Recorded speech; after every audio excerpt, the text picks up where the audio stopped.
अध्याय 26 कार्तिक मास महात्म्य।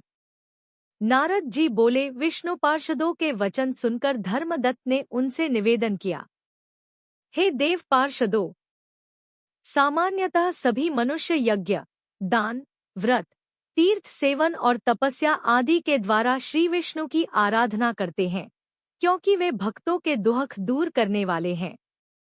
परंतु उन सब साधनों में ऐसा कौन सा साधन है जो भगवान विष्णु को सबसे शीघ्र प्रसन्न कर उनके समीप पहुंचा सके? तब दोनों पार्षद बोले, हे द्विजश्रेष्ठ, आपका प्रश्न अत्यंत श्रेष्ठ है। आज हम आपको भगवान विष्णु को शीघ्र प्रसन्न करने का उपाय बताते हैं। इतिहास सहित एक प्राचीन कथा सुनाइए, सावधानीपूर्वक सुनिए। पूर्वकाल में कांचीपुरी में चोल नामक एक चक्रवर्ती राजा हुए। उन्हीं के नाम पर उनके अधीनस्थ सभी प्रदेश चोल कहलाने लगे। जब वे इस पृथ्वी का शासन कर रहे थे, तब उनके राज्य में कोई भी मनुष्य न दरिद्र था, न रोगी, न पाप में लिप्त और न ही दुखी। एक समय राजा चोल अनंतशन तीर्थ पर गए, जहां भगवान विष्णु योगनिद्रा में शयन करते हैं। वहां उन्होंने भगवान के दिव्य विग्रह का रत्न, मोती और सुवर्ण से बने पुष्पों द्वारा पूजन किया और साष्टांग प्रणाम कर आसन ग्रहण किया। इसी बीच उनकी दृष्टि एक ब्राह्मण पर पड़ी, जो उसी कांचीपुरी का निवासी था। उसका नाम विष्णुदास था। उसके हाथ में भगवान की पूजा के लिए केवल तुलसीदल और जल था। समीप आकर उसने विष्णु सूक्त का पाठ किया, भगवान को जल से स्नान कराया और तुलसी की मंजरी व पत्र अर्पित करके श्रद्धापूर्वक पूजा की। यह देखकर राजा चोल क्रोधित हो उठे और बोले, विष्णुदास, मैंने मणियों और सुवर्ण से भगवान की जो शोभायुक्त पूजा की थी, तुमने साधारण तुलसीदल चढ़ाकर उसे ढक दिया। ऐसा क्यों किया? मुझे तो प्रतीत होता है कि तुम दरिद्र और अज्ञानी हो, जिन्हें भक्ति का ज्ञान नहीं।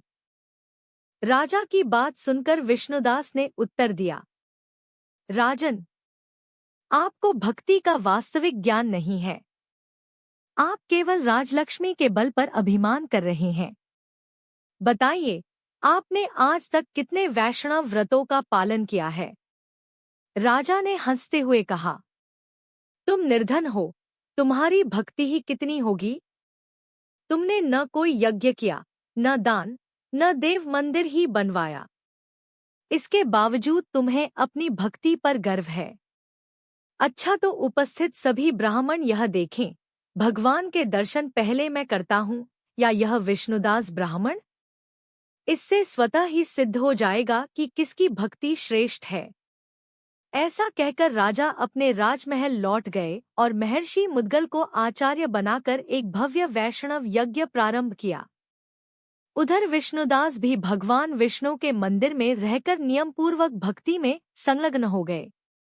उन्होंने माघ और कार्तिक के व्रतों का पालन किया, तुलसीवन की सेवा की, एकादशी को द्वादशाक्षर मंत्र का जप किया तथा नृत्य गीत और षोडशोपचार से प्रतिदिन भगवान की पूजा की।